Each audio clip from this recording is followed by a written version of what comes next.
형제 자매 여러분, 세상이 여러분을 미워해도 이상히 여기지 마십시오. 우리가 이미 죽음에서 생명으로 옮겨갔다는 것을 우리는 압니다.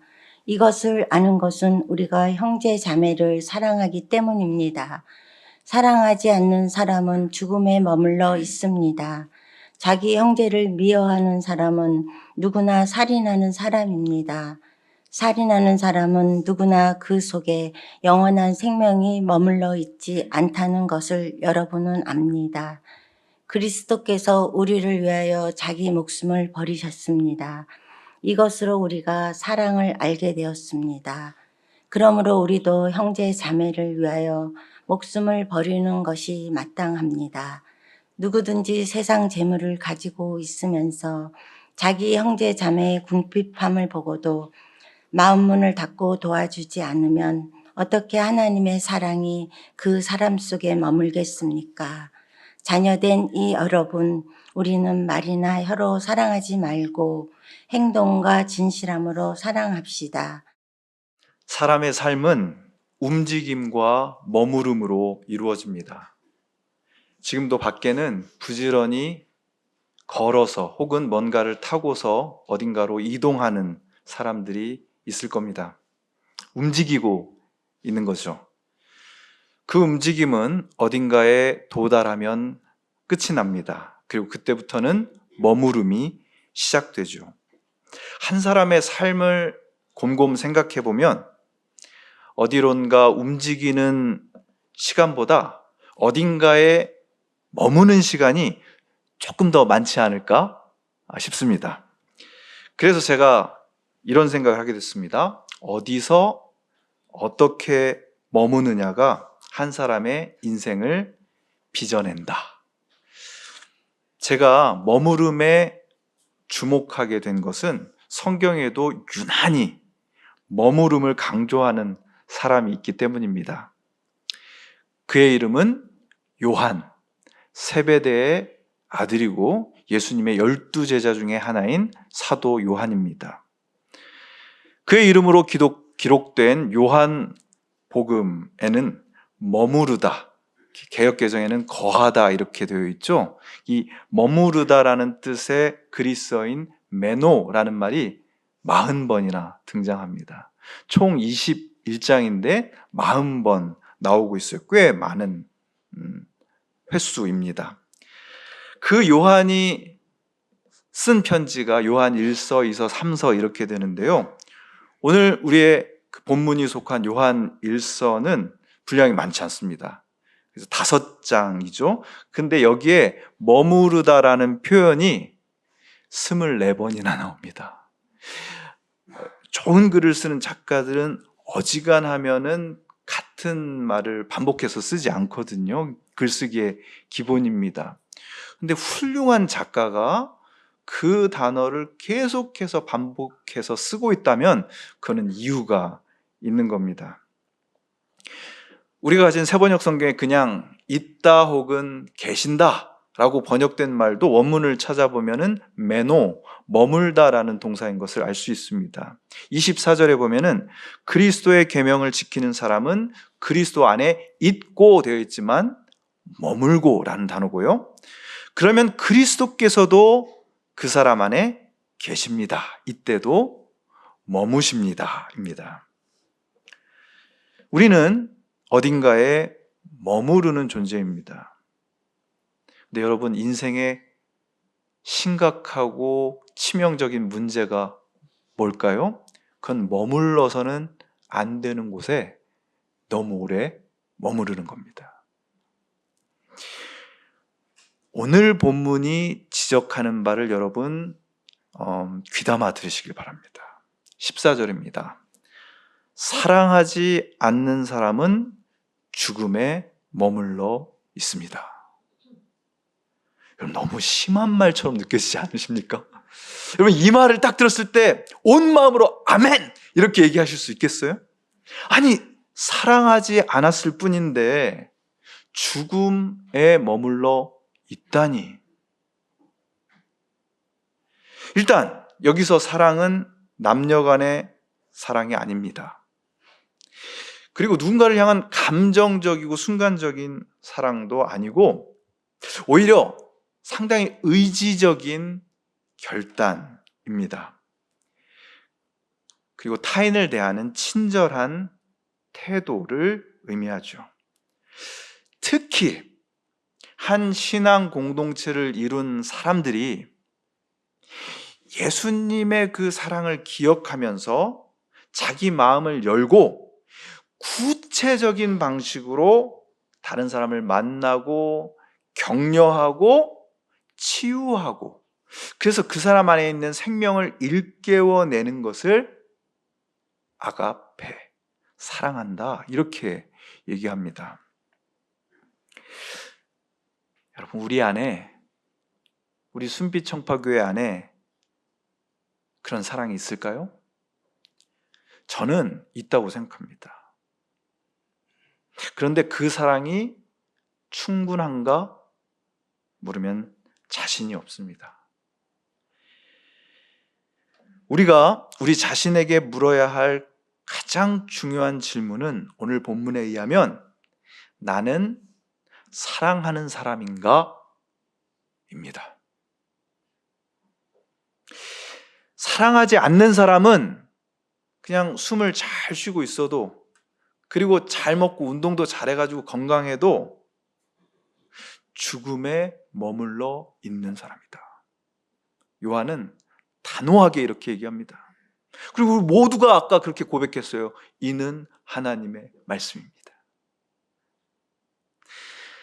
사랑이 없어지면 그냥 사랑 없음으로 끝나지 않습니다. 사랑이 비어있는 자리에는 반드시 미움이 치고 들어옵니다.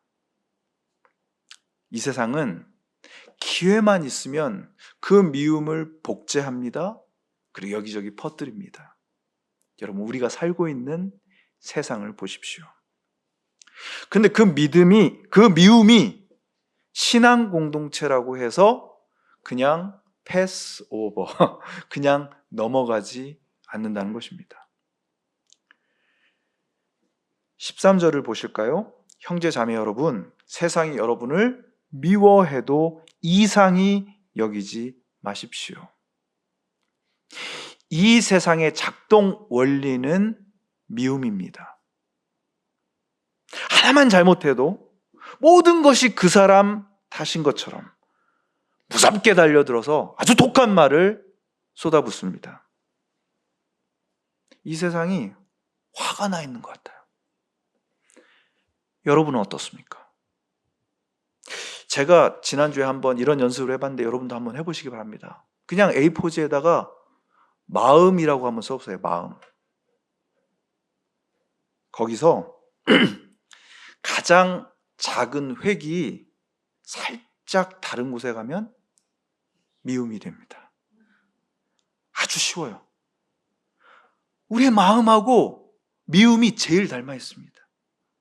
우리 마음이 살짝만 뭘 하나를 놓치면, 미끄러지면 그냥 그대로 미움이 되는 겁니다. 아, 제가 깨달았어요. 인간의 마음이 제일 쉽게 변할 수 있는 장소가 미움이에요, 미움.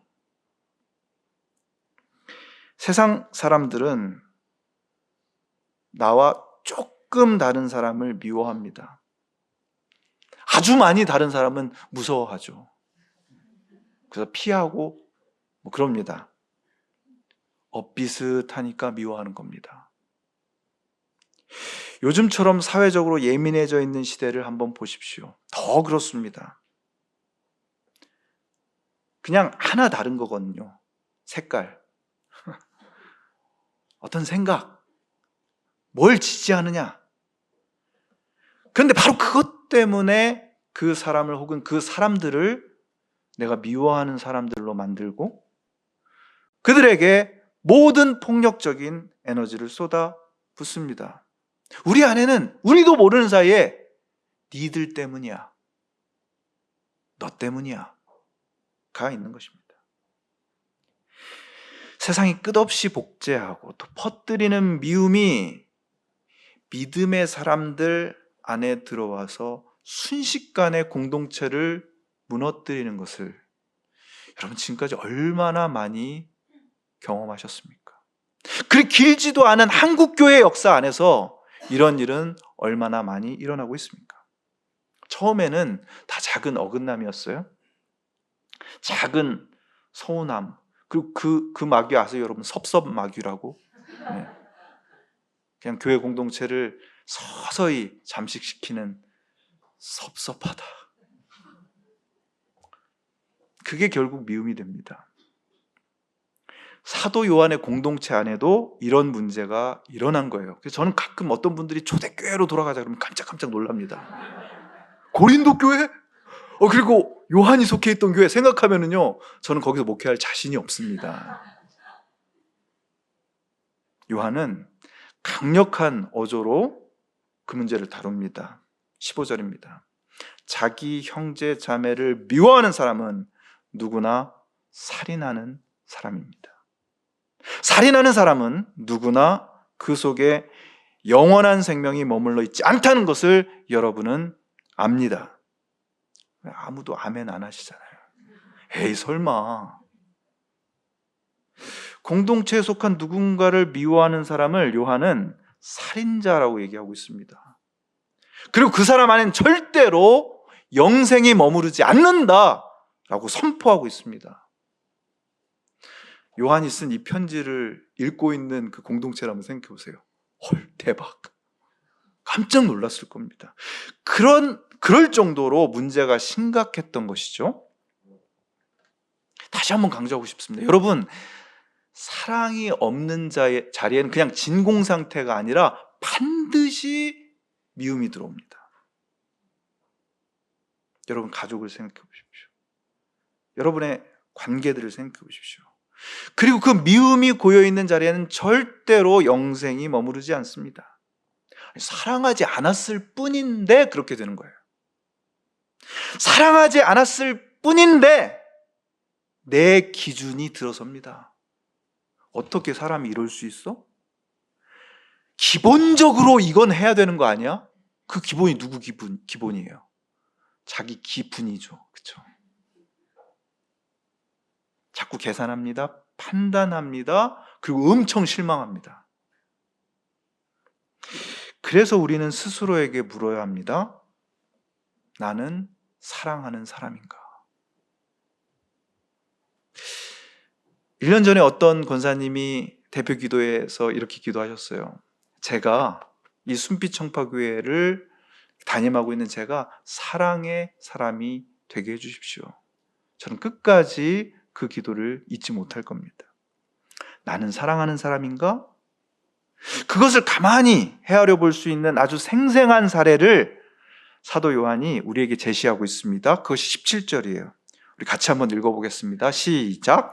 누구든지 세상 재물을 가지고 있으면서 자기 형제자매의 궁핍함을 보고도 마음 문을 닫고 도와주지 않으면 어떻게 하나님의 사랑이 그 사람 속에 머무겠습니까? 17절 중요합니다. 여기서 세 단어에 주목해 보시기를 바랍니다. 첫 번째가 재물이라는 말인데요. 여기서 재물로 번역된 그리스 말이 비오스입니다. 바이오 테크닉, 바이올러지 할 때 그 비오스예요. 이 세상에 살아가고 있는 생명들의 그 힘, 그 에너지를 뜻하는 말이죠. 이 세상을 살아가는데 나한테 주어진 어떤 것들, 물질적인 것, 그래서 재물로도 번역되지만 꼭 돈이 아니라 나 안에 있는 어떤 생명의 힘, 그런 겁니다. 두 번째, 정말 중요한 말, 마음 문을 닫고 라는 말입니다. 여기서 마음이라는 말이요, 그리스 말로 스프랑히나 혹은 히논 이렇게 되는데, 이게 복음서에서 예수님께서 저 무리들을 보시고 불쌍히 여기셨다라고 할 때 나오는 말입니다. 창자, 우리가 애가 탄다, 애가 끓는다 할 때 그 애예요. 그런데 그런 마음이 예수님 안에만 있는 것이 아니라 우리 안에도 있어서, 우리 안에 흐르고 있어서 그게 다른 사람에게도 흘러갈 수 있는 겁니다.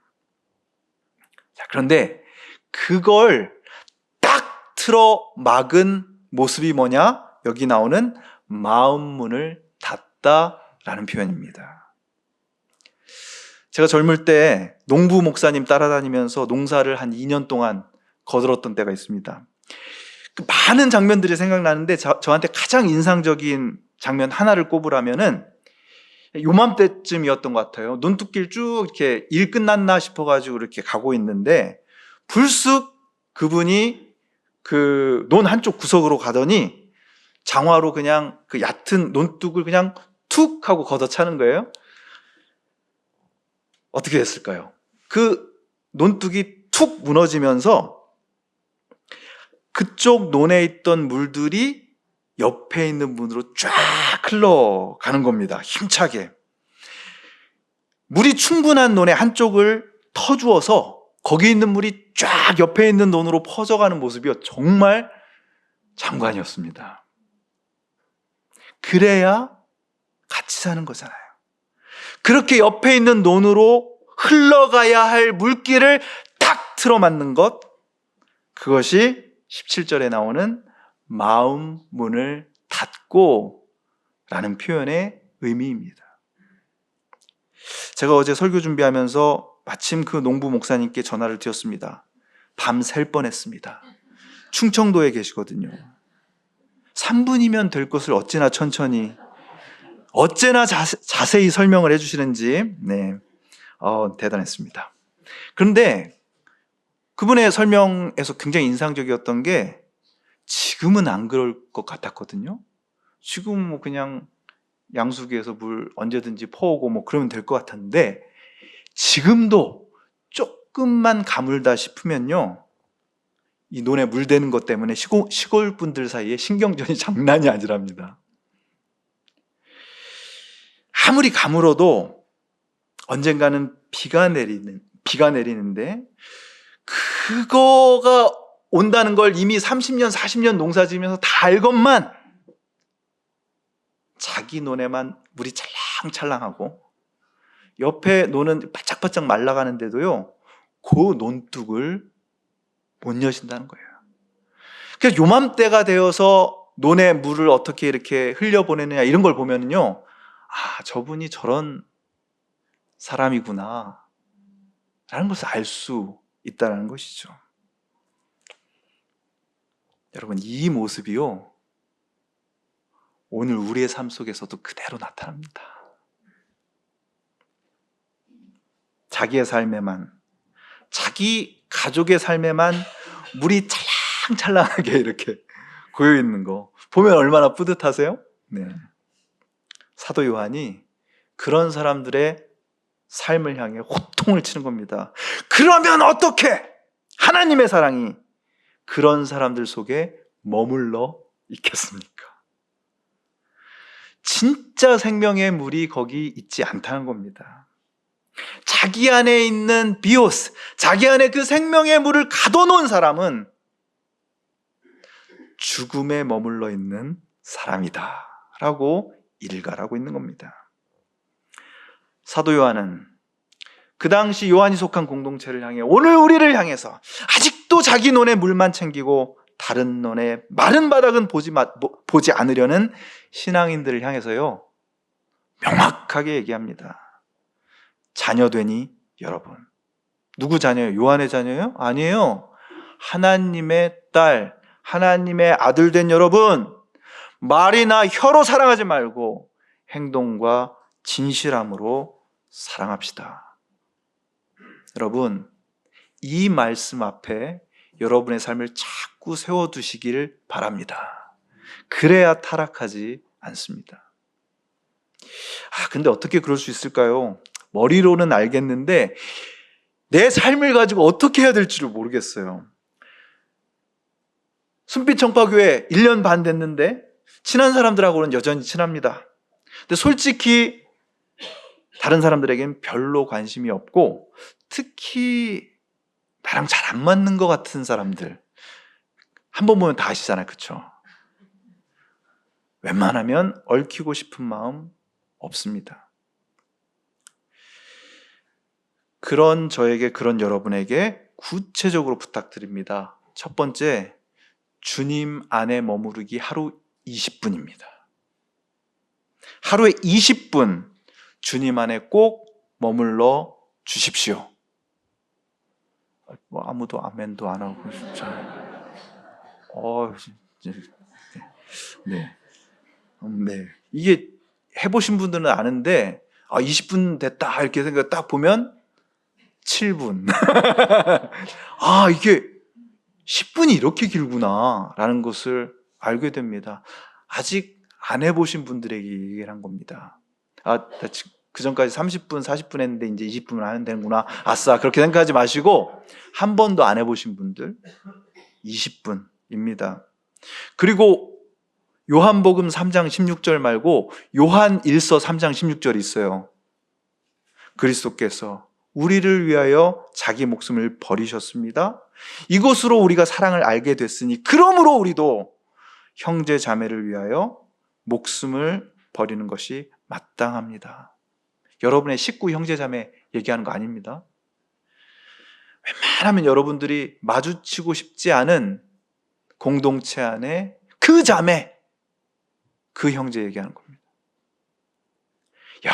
아니 진짜 딴 건 몰라도 차라리 11조 하라고 하면 하고 그러겠지만 도저히 이건 못 지키겠다 라고 하는 마음이 들 때 그냥 이렇게 말씀하시는 주님 안에 하루 20분씩 계속 머무십시오. 그러면 주님께서 어떻게 해야 될지 알려주실 줄 믿습니다. 여러분, 대부분의 문제가요, 이걸 하지 않아서 생깁니다. 이 시간을 갖지 않으면 우리는 미움과 시샘과 섭섭함과 피해의식에서 벗어나지 못합니다. 아무리 신앙생활 오래 했어도 상관없어요. 이런 시간을 기도라고 부르던 그렇지 않든 그분 안에 머무십시오. 주님, 내가 주님 안에 있습니다 하고 시작하시면 됩니다. 두 번째, 그 머무름의 자리에서 누군가를 기억하십시오. 제가 잘 아는 방법은요, 기도 노트를 만드는 건데요, 저한테는 그게 제일 좋았습니다. 지금 힘든 일을 겪고 있는 사람, 내일 암 수술을 받는 제자, 그리고 이런저런 문제 때문에 내 마음에 너무 부대껴 오는 그 사람, 그 사람의 이름을 적고 여러분이 주님 안에 머무르는 시간에 내어 보십시오. 주님, 제가 어떻게 해야 할까요? 그러면 주님께서 뭘 할지 가르쳐 주십니다. 마음에 부대끼는 사람, 또 여러분의 기도가 필요한 사람을 적고 하여튼 주님 안에 머무시기를 바랍니다. 세 번째, 애써 사랑의 공동체 안에 머무십시오. 여러분, 힘들 때 자주 가는 카페 있으시죠? 왜 눈을 까십니까? 있잖아요. 마치 거기 가면 좀 편안함이 느껴지듯이 여러분이 지금 굉장히 어색해하는 속회가, 동호회가, 그리고 선교회가 그런 공간이 되기를 축원합니다.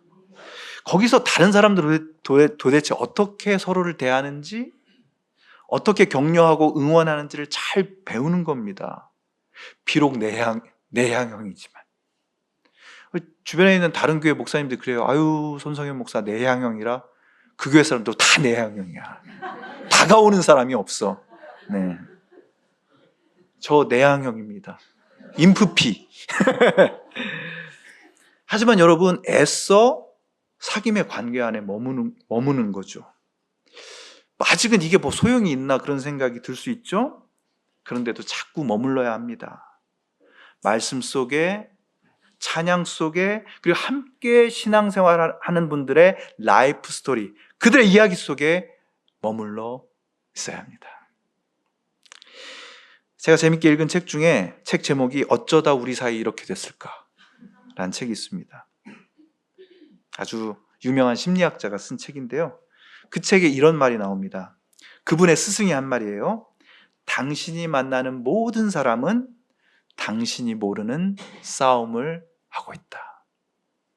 그러니 친절하라 언제나. 우리는 저마다 참 힘겨운 싸움을 살고 있습니다. 그냥 스쳐가듯 우리 공동체 안에서 만나는 사람들, 여러분들이 별로 마음에 들어하지 않는 사람들, 그분들이요, 저마다의 방식으로 정말 눈물겹게 싸우며 살고 있는 사람들입니다. 그걸 기억하시며 친절하십시오. 언제나. 우리가 머물러야 할 곳에 머무르는 것, 거기에 우리 인생의 기쁨의 열쇠가 있습니다. 나의 사랑 안에 머물러라. 그 머무름에서 우리 인생에 닥치는 온갖 괴로움을 뚫고 나갈 수 있는 힘이 생깁니다. 찰랑찰랑찰랑 우리 가족의 그 내 안에 됐다, 그게 아니라 바로 그때, 혹은 아직 그러기 전이라도 나도 좀 모자라다고 생각할 그때 내 옆에 있는 돈에 물을 대주시길 바랍니다. 그래도 살아요. 그럼 뭐가 좋을까요? 24절, 그리스도의 계명을 지키는 사람은 그리스도 안에 있고 그리스도께서도 여러분 안에 머무십니다. 할렐루야. 이것이 여러분 인생의 목표가 되어야 합니다. 그리스도께서 내 안에 계시는 기쁨. 그러면 여러분을 지나간 어떤 바람은 그리스도의 향기를 품은 바람이 되어 퍼져나갈 것입니다. 할렐루야. 거듭의 기도 드리시겠습니다.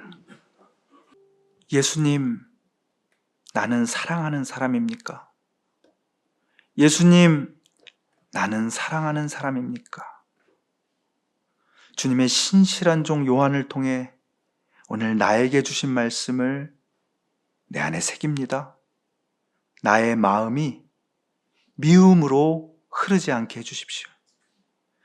우리 안에 찰랑대는 생명의 힘이 내 곁에 있는 사람에게 흘러가는 것을 가로막는 마음의 뚝을 깨뜨려 주십시오. 이를 위해 주님 안에 머물겠습니다.